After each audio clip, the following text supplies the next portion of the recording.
Imagine this vivid scene.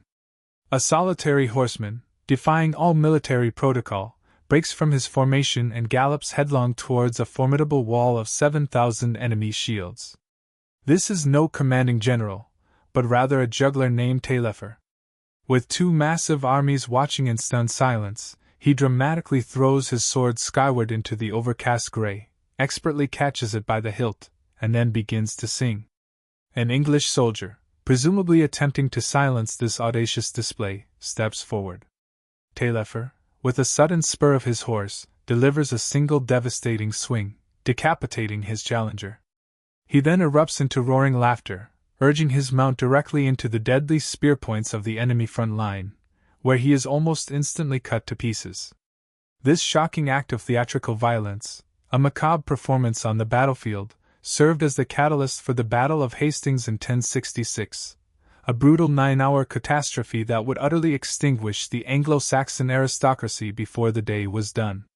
Before we delve deeper into these forgotten tales of immense survival and profound suffering, if you appreciate uncovering the less-known, hidden truths of history, please consider hitting that like button and subscribing for more captivating content like this.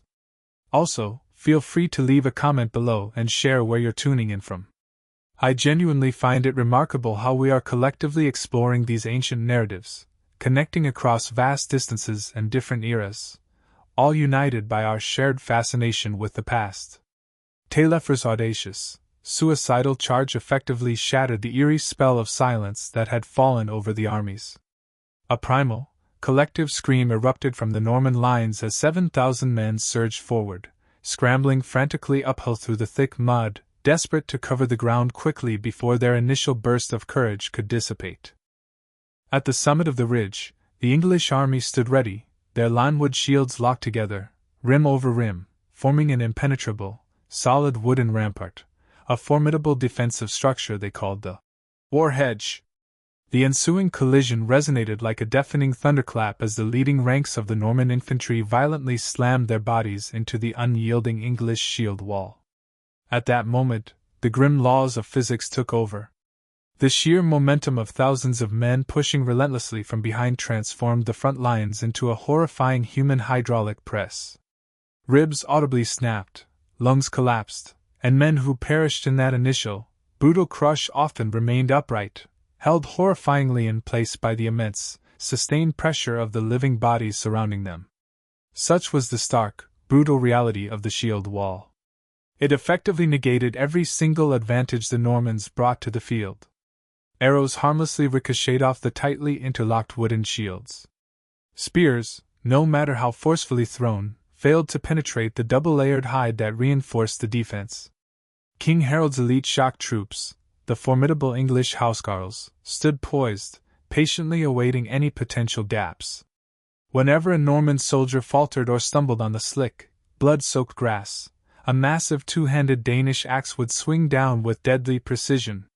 These fearsome weapons, featuring 4 feet of ash wood capped with razor-sharp iron, sliced through chainmail and bone with terrifying, almost surgical ease. William, the ambitious Duke of Normandy, watched in frustration as his initial offensive maneuver utterly failed. His infantry recoiled, leaving behind a grim ridge littered with mangled corpses. He had, in essence, cornered himself. Having navigated the channel with no viable exit strategy, he now found the unforgiving sea at his back and an unyielding wall of furious Englishmen directly in front of him. However, the seemingly invincible men forming that wall harbored a critical, hidden weakness. They appeared utterly unbreakable, yet in truth, they were already physically decimated even before the first clash. To truly comprehend this paradox, we must momentarily depart from the brutal slaughter unfolding at Hastings and rewind 3 weeks, to a completely different battlefield where these very same men had already endured and survived an unimaginable hell. A mere 19 days prior to the horrific carnage at Hastings, King Harold Godwin's son was seated in a grand hall in York, the air thick with the comforting aromas of roasted meat and spilled ale. He was in the midst of celebrating what felt like a divine miracle. Just hours before, at the decisive Battle of Stamford Bridge, his forces had utterly annihilated the last major Viking invasion, a truly formidable power. They had slain Harold Hardrada, a legendary warrior king of Norway, renowned for his imposing 7-foot stature and his distinguished service in the elite Byzantine Varangian Guard. The English had so thoroughly decimated the Viking fleet that out of an initial 300 ships that had arrived, a mere 24 were sufficient to transport the few remaining survivors back home. The triumphant men celebrating in that hall were still visibly covered in blood, their armor battered and dented, their bodies pushed beyond the brink of exhaustion. They were convinced the war was finally over. They believed they had unequivocally saved England. They were tragically mistaken. Even as the celebratory mead flowed freely, a breathless messenger suddenly burst into the hall. He had ridden relentlessly from the distant south coast, pushing multiple horses to their absolute breaking point until they collapsed. The devastating news he delivered instantly drained all the joyous energy, effectively sucking the very oxygen from the room. William of Normandy, he announced, had successfully landed his forces at Pevensey Bay and was already ruthlessly burning his way through Sussex. Harold Godwin's son was confronted with a choice that would undoubtedly have crushed a lesser man. He could allow his utterly battered army to rest, patiently await reinforcements from the Midlands, and thereby permit William to pillage the entire south of England for several weeks. Or, he could demand the seemingly impossible. He met the eyes of his captains, men who could barely stand upright from the sheer fatigue of their recent, brutal fight against the Vikings, and unhesitatingly ordered them to march. What ensued was one of the most astonishing feats of endurance ever recorded in military history, and regrettably, arguably the decisive strategic error that ultimately sealed the fate of the Anglo-Saxon race. Harold compelled his exhausted army to embark on an immediate, forced march south.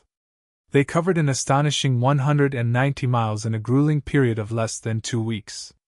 To truly grasp the immense physical toll of this rapid deployment, one must consider the harsh realities of a medieval foot soldier's physiology. These men were burdened with kits weighing anywhere between 40 and 60 pounds. Their chainmail coats, or burnies, hung heavily on their shoulders, relentlessly compressing their spines. Their feet, encased in basic leather boots, received absolutely no arch support. The relentless act of marching 20 miles a day over unforgiving dirt roads would inevitably transform the human foot into a broken mess of agonizing blisters and deeply bruised bones. Yet, Harold pushed them even faster. He rode tirelessly ahead, metaphorically whipping the column forward, transforming what should have been a calculated military maneuver into a desperate, frantic race against time. They traversed the very spine of England, following the ancient Roman roads that snaked through the dense forests like forgotten scars. They snatched sleep in cold, damp ditches, and sustained themselves on meager rations of cold grain and dried meat, often consumed while still on the move. The resulting caloric deficit was nothing short of catastrophic. A soldier undertaking such a march, burdened with that amount of weight, would burn an estimated 6,000 calories daily. Medieval logistics, however, could very rarely provide even half of that necessary intake. The men who finally staggered into London were utterly transformed, barely recognizable as the same soldiers who had triumphed so gloriously at Stamford Bridge. Their bodies, pushed to the absolute limit, were literally cannibalizing their own muscle tissue in a desperate bid for energy. Their immune systems, under such extreme stress, were on the verge of collapsing entirely.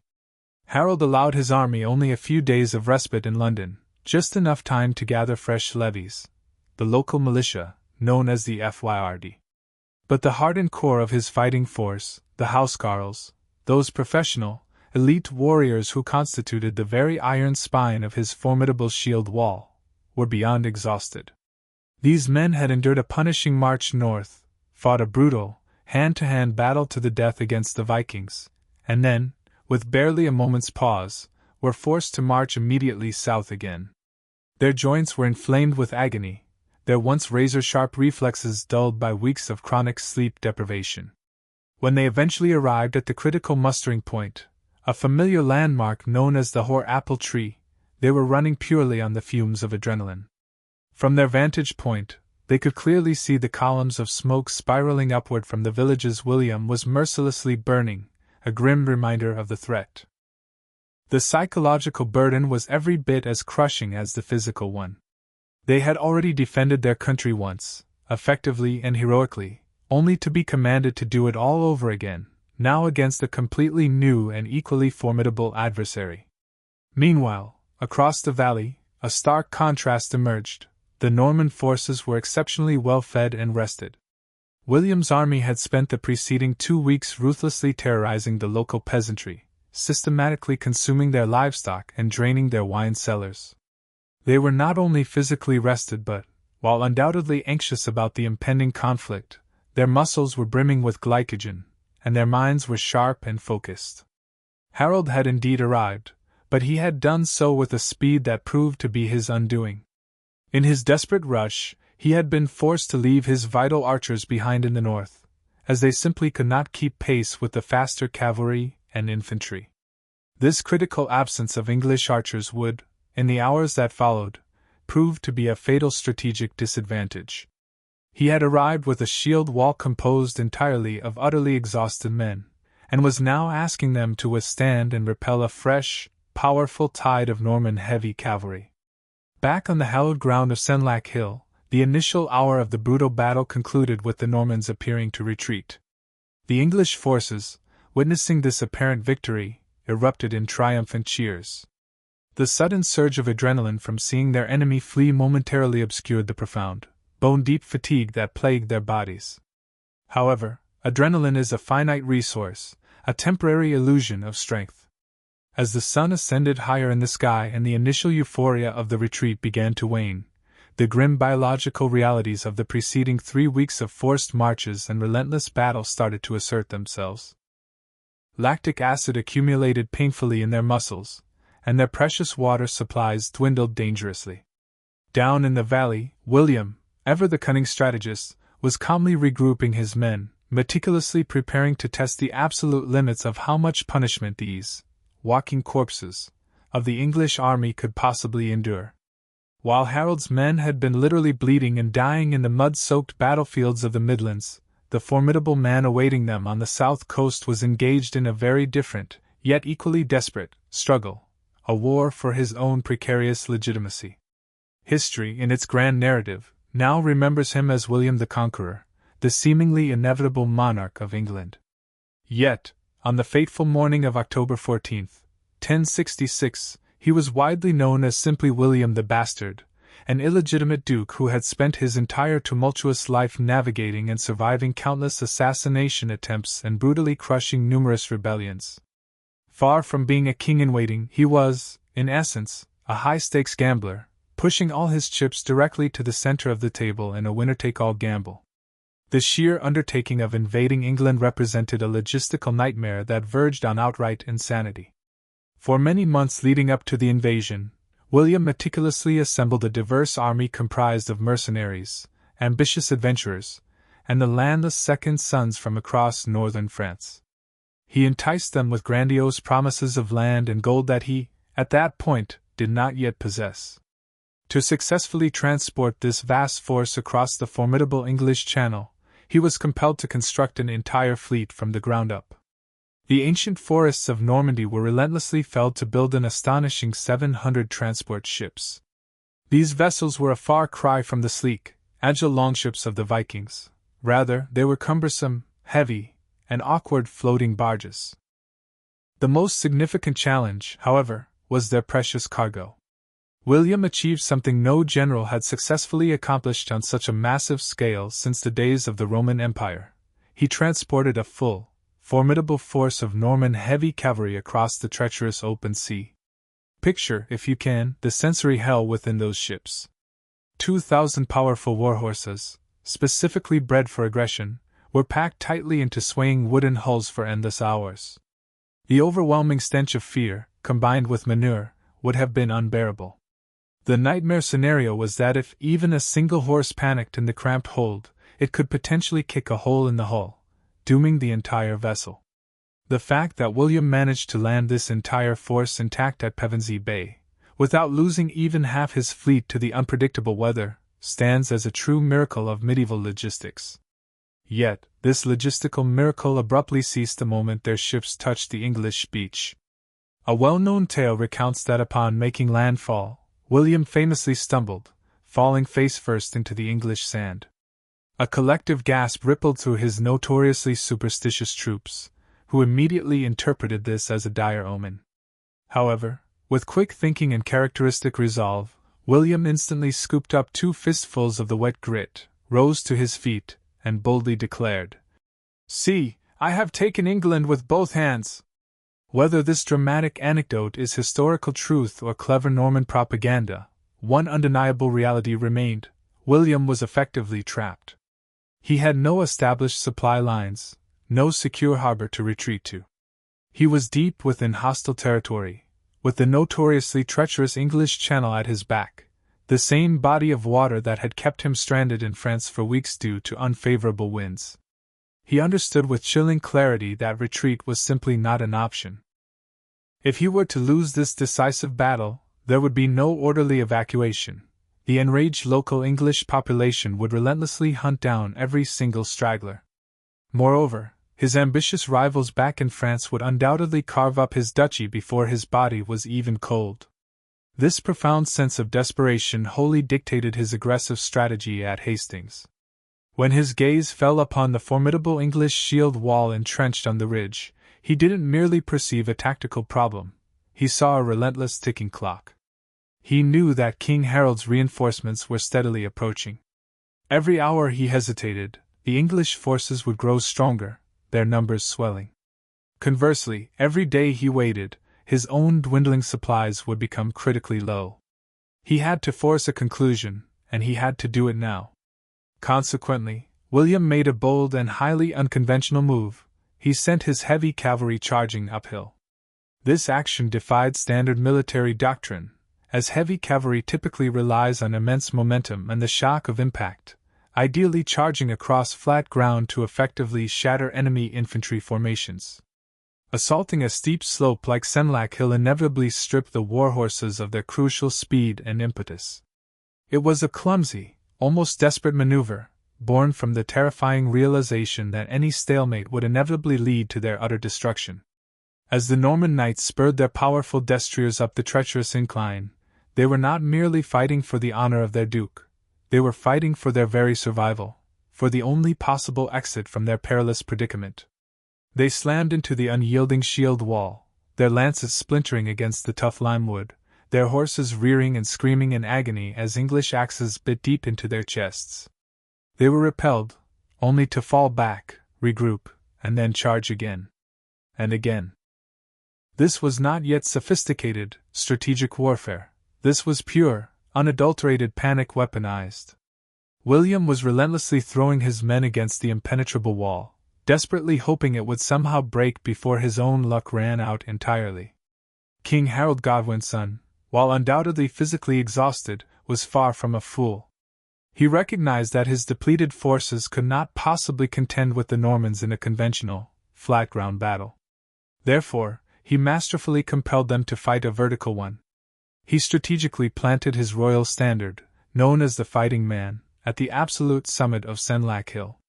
This wasn't merely advantageous high ground, it was a meticulously conceived geometrical trap, ingeniously designed to completely neutralize the formidable technological advantages of the Norman war machine. While Senlac Hill is certainly not a mountain, its gradient is surprisingly deceptive. In 1066, its slopes were considerably rougher and steeper than they appear today, and they were flanked by marshy streams that effectively transformed the valley floor into a treacherous bog. Harold strategically deployed his men along this ridgeline, establishing a defensive front approximately 600 to 800 yards long. By packing his estimated 7,000 men into this naturally confined space, he achieved an impressive combat density of roughly 10 men deep. This incredible density was absolutely critical, as it meant there were no vulnerable flanks for the Normans to exploit or turn. To reach and kill Harold, William would be forced to break through the metaphorical front door, and that door was, for the moment, locked tight and unyielding. The Anglo-Saxon shield wall itself was a true masterpiece of defensive engineering.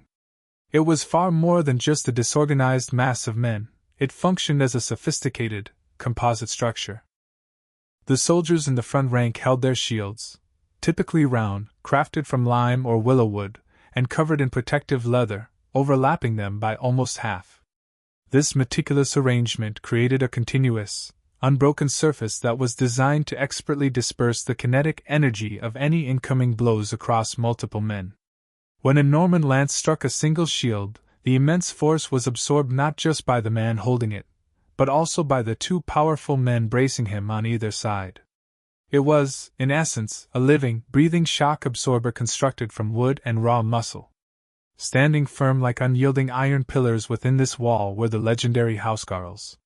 These were the king's elite professional soldiers, his personal guard, distinguished by their knee-length chain-mail coats and conical helmets featuring nasal guards.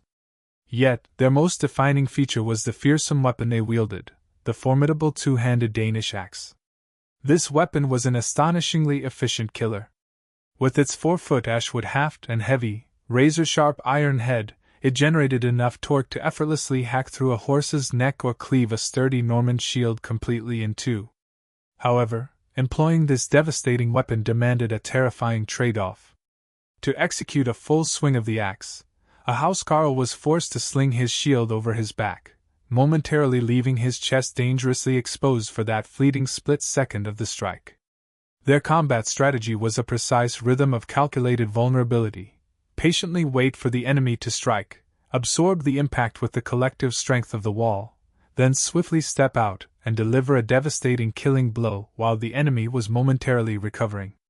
Against this seemingly static, yet incredibly resilient, human fortress, William was compelled to launch his cavalry.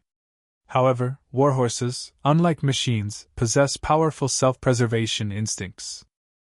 While a trained warhorse might readily charge into a scattered, disorganized mob, it will instinctively recoil from slamming chest first into an impenetrable, solid wall of wood and screaming, defiant men. As the Norman knights urged their mounts up the steep slope, the relentless force of gravity systematically sapped their crucial speed. By the time they finally reached the English line, they were not crashing in with the devastating impact of a battering ram. Instead, they were merely trotting. They had effectively lost their primary weapon, their fearsome momentum. The grim geometry of death had been meticulously set. Harold had skillfully transformed the open field battle into a siege, but one fought without the traditional defenses of a castle. He had effectively rendered the Norman arrows useless, successfully stalled their powerful cavalry, and forced the entire engagement into a grinding, face-to-face shoving match, precisely the kind of brutal, close-quarters combat the English were inherently built to win. At precisely 9 o'clock, the tense, silent, staring contest finally concluded. William, signaling his archers, unleashed what was intended to be the crucial softening blow, the technological advantage designed to shred the English ranks long before a sword was even drawn. The Norman army boasted a combination of traditional self-bows and arguably some of the very earliest recorded crossbows in European warfare. These were professional archers, highly skilled and capable of loosing an impressive 10 arrows per minute. They stepped forward to the base of the hill, drew their bowstrings back to their ears with practiced ease, and released a vast cloud of iron-tipped death into the air. And then, to their astonishment, effectively nothing happened. The fundamental physics of medieval ballistics utterly betrayed them. Shooting from the valley floor, aiming up such a steep gradient, created an insurmountable geometry problem that no amount of skill or practice could resolve.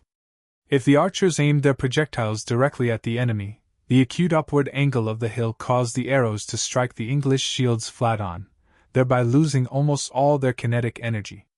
They simply bounced harmlessly off the limewood surfaces like discarded pebbles. If, conversely, they aimed higher, attempting to arc the arrows to drop behind the shield wall, the steep incline inadvertently caused the projectiles to sail harmlessly over the heads of the English army, landing ineffectually in the empty grass behind the ridge line. For the steadfast English soldiers holding the shield wall, this utterly unexpected failure of the Norman archers provided a massive, much-needed morale boost. They watched in disbelief and then growing disdain as the celebrated Norman war machine completely misfired. They began to openly jeer, banging their weapons rhythmically against their shields, creating a deafening clatter specifically designed to unnerve and unsettle the Norman horses below. They screamed crude insults across the valley, denouncing the Normans as cowards and filth. William, witnessing his crucial first wave of attacks simply evaporate, was left with no alternative but to commit his infantry. But as we've already established, the infantry stalled and faltered. Then he reluctantly sent in his cavalry, and they too stalled against the unyielding wall. By 11 in the morning, the supposedly invincible Duke found himself staring at an unfolding disaster. His precious arrows were entirely wasted. His powerful war horses were exhausted, or blown. His infantry was bruised, battered, and thoroughly demoralized. The English shield wall hadn't merely held its ground, it hadn't even sustained a single scratch. The psychological momentum had now decisively shifted, entirely in favor of the English. They felt an intoxicating sense of victory and safety. And that very false sense of security was precisely what was about to trigger the single most dangerous moment of the entire battle, not for the English, but for the Normans. Panic, an insidious force, is inherently contagious, and it was on the verge of infecting William's army like a deadly plague. By midday, the brutal meat grinder of the battle had utterly stalled. The Norman forces were physically exhausted, thoroughly battered, and profoundly demoralized. Then, on the far left flank of William's line, something crucial snapped. The Breton division, crucial allies of William positioned on the western side of the valley, could no longer endure the relentless brutality of the English defense. They had been mercilessly pelted with stones, javelins, and axes for 3 grueling hours without gaining even an inch of ground. At this breaking point, sheer logic finally overrode military discipline. They abruptly turned their backs and began to scramble in a desperate retreat down the hill.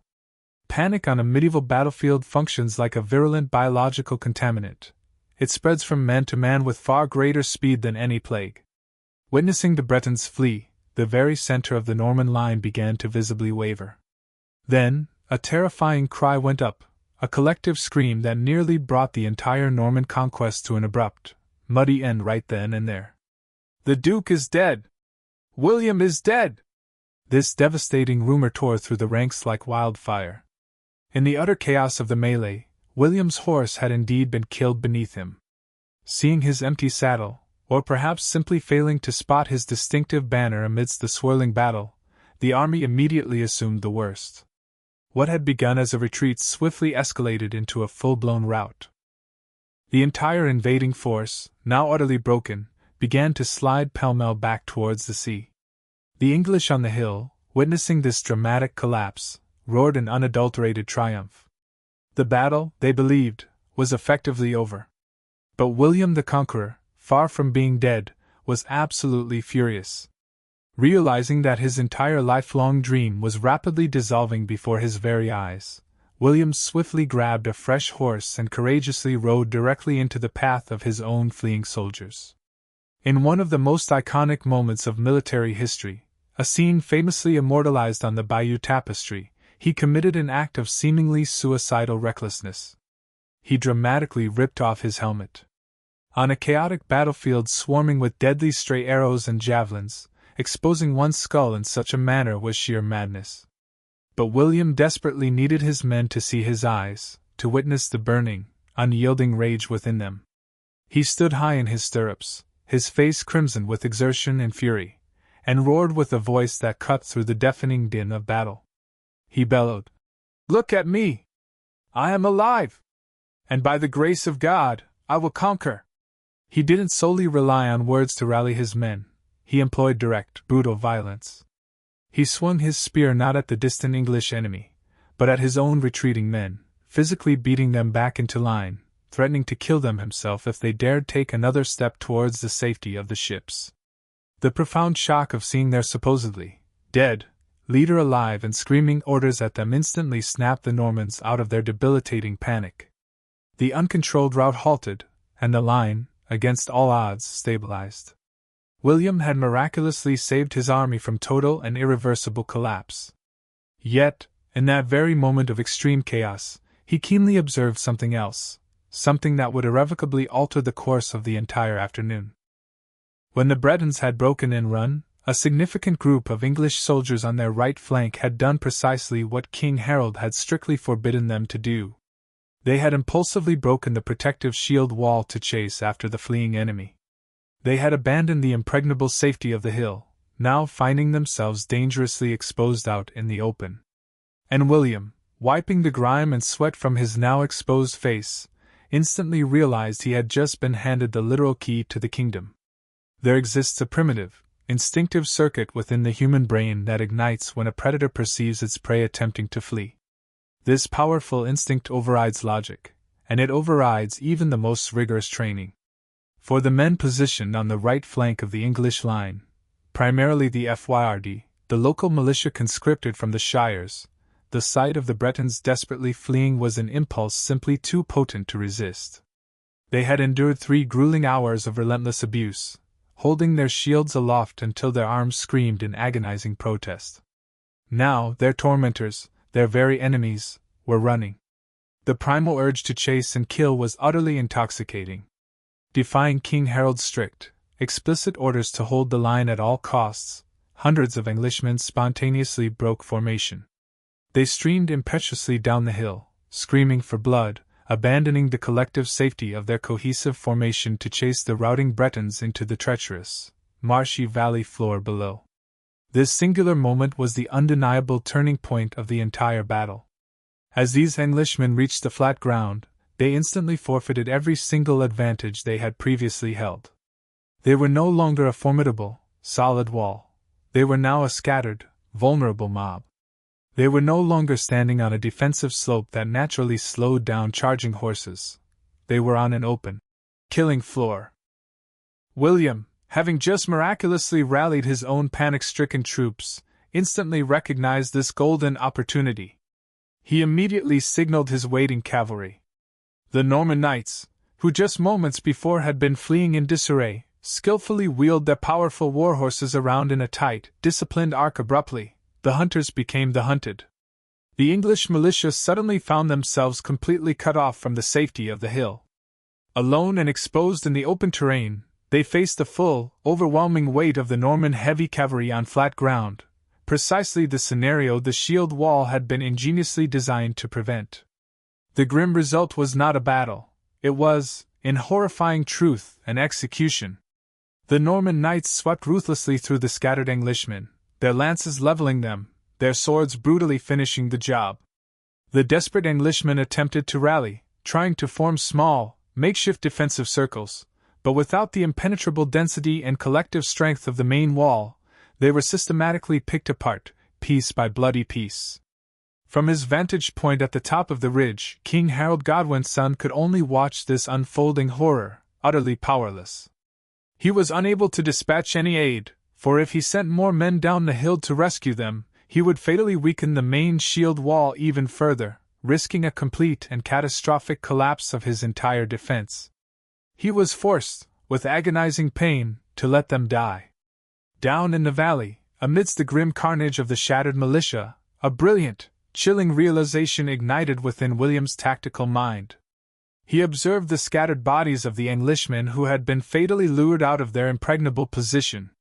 Then he looked back up at the hill where the shield wall still stood, undeniably formidable but now noticeably thinner, with nascent gaps appearing. He grasped a profound truth: his seemingly invincible wall, while impervious to arrows and unyielding to the charge of horses, was critically vulnerable to one inescapable force: human nature itself. If he could not break the wall through brute force, he would have to meticulously dismantle it through cunning trickery. He would not simply wait for them to make another costly mistake, he would actively manufacture one. What unfolded next was a chilling masterclass in applied behavioral psychology, executed with ruthless precision using iron and horseflesh. William had astutely identified a fatal defect within the English army: their inherent lack of discipline, particularly their inability to maintain formation when they believed they were gaining the upper hand. He resolved to relentlessly exploit this critical flaw until the very hill ran red with blood. Historians now refer to this audacious maneuver as the feigned retreat, a notoriously difficult tactic to execute in ancient warfare. To convincingly persuade an enemy that you are desperately fleeing for your life demands remarkable acting skills.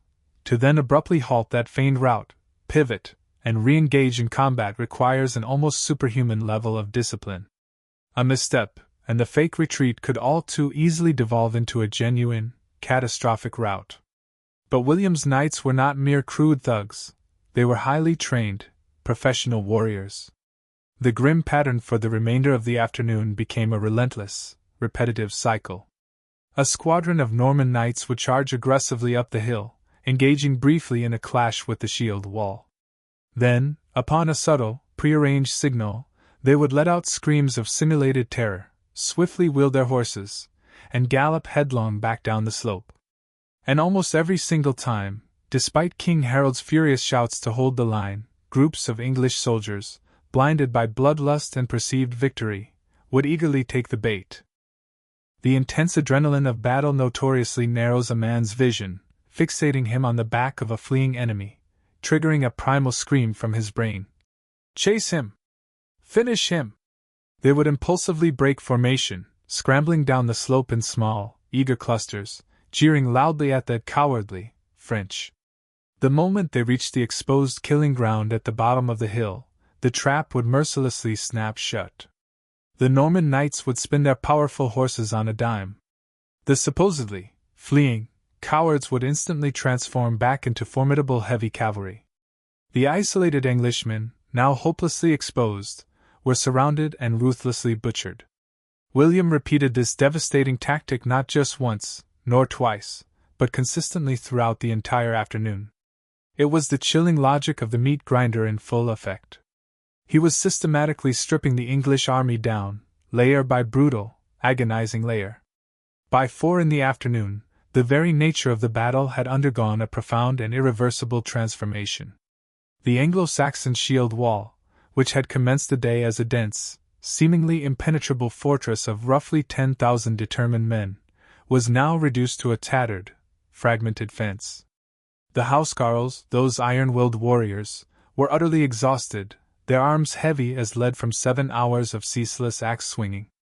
The grim piles of dead bodies accumulating in front of the English line had grown so high that they served as a macabre rampart, yet simultaneously posed a dangerous obstacle.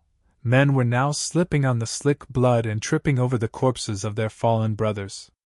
The English still nominally held the hill, but the tactical geometry had decisively shifted. The crucial density of their formation was gone. Dangerous gaps now appeared everywhere in the line. Harold's army was visibly shrinking, contracting around his standards like a dying star in its final throes. William gazed up at the thinning ranks and recognized that the unmovable object was finally beginning to shake. He had successfully thinned the herd. Now, it was time for the definitive coup de grace. He turned his attention to his archers, who had been frustratingly useless throughout the entire morning, and issued them a revolutionary new order, one that would ingeniously solve the stubborn problem of gravity once and for all. As the sun commenced its descent toward the horizon, casting long, ominous shadows across the blood-soaked slopes of Senlac, William unveiled his final, devastating card. He had realized that directing arrows straight at the formidable shield wall was an utterly futile waste of precious iron.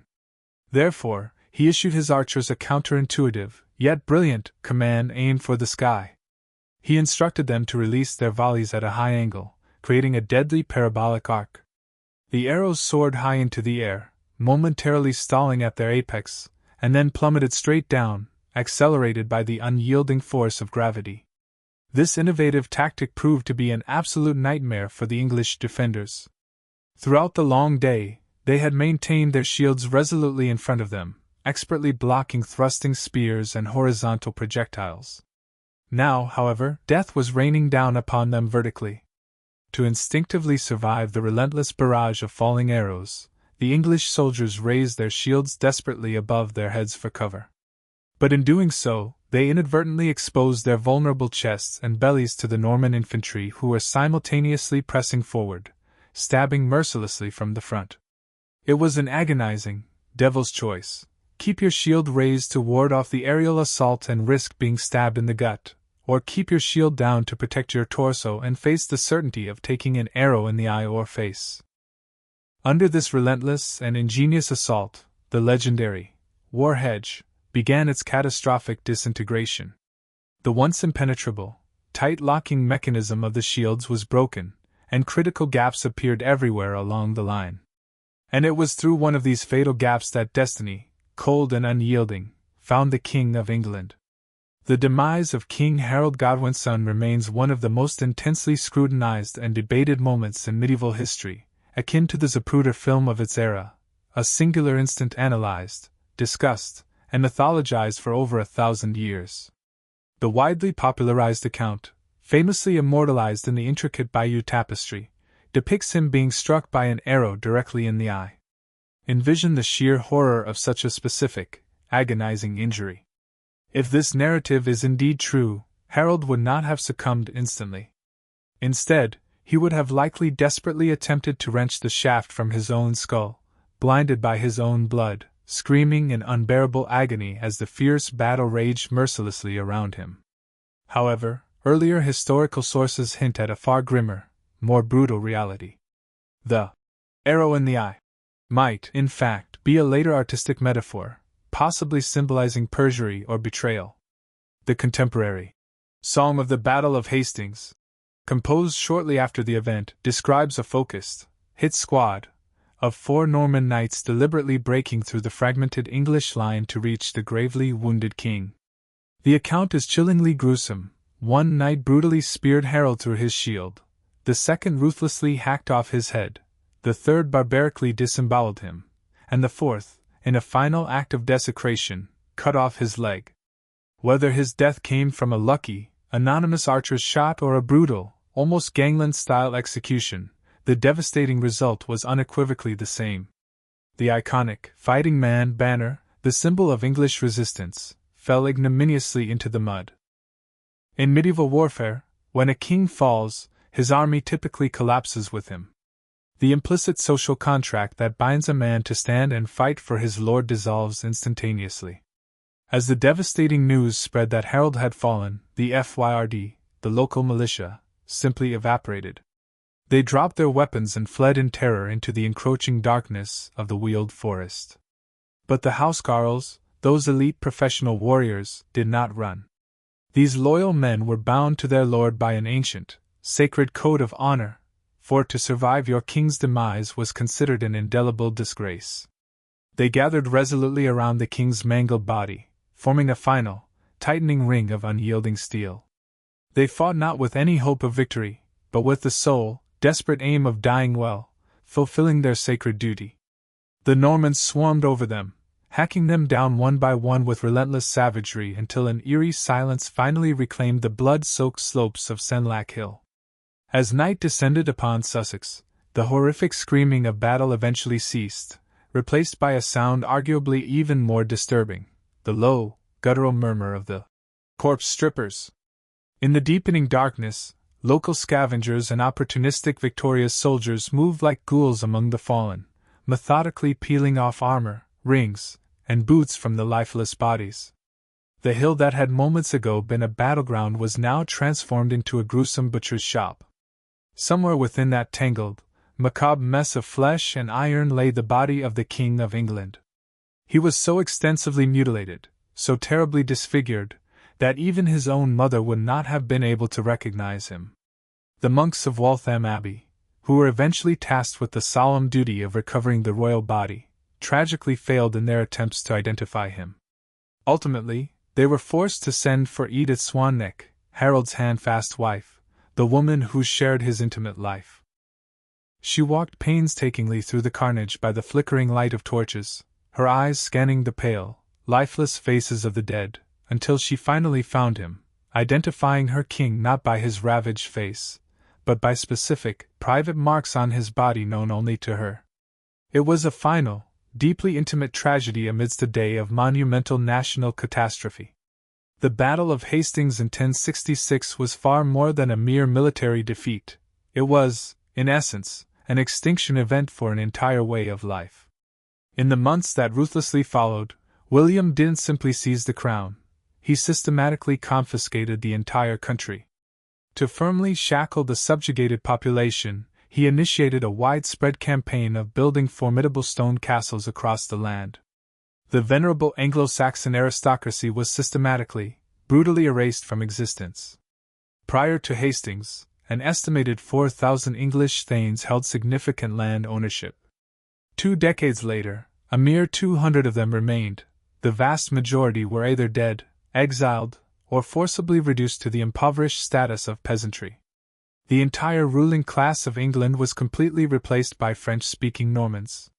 This profound societal upheaval is why many historians refer to this period as Year Zero. The England that had existed before October 14, 1066, effectively perished on that blood-soaked hill. The culture underwent a dramatic shift, the architecture transformed irrevocably, and even the very language was forced into a profound, often uncomfortable, shotgun marriage. The new French overlords would imperiously demand beef for their tables, while the English peasants continued to raise the cows that provided it. The masters dined on pork, while the servants were the ones who fed the pigs. Had the shield wall managed to hold firm for just 1 more hour? Had the sun been allowed to set before their line finally broke? Had the militia maintained their discipline and stayed on the hill? You and I, conversing now, would undoubtedly be speaking a very different language. We are, in a very real sense, the linguistic children of that brutal slaughter.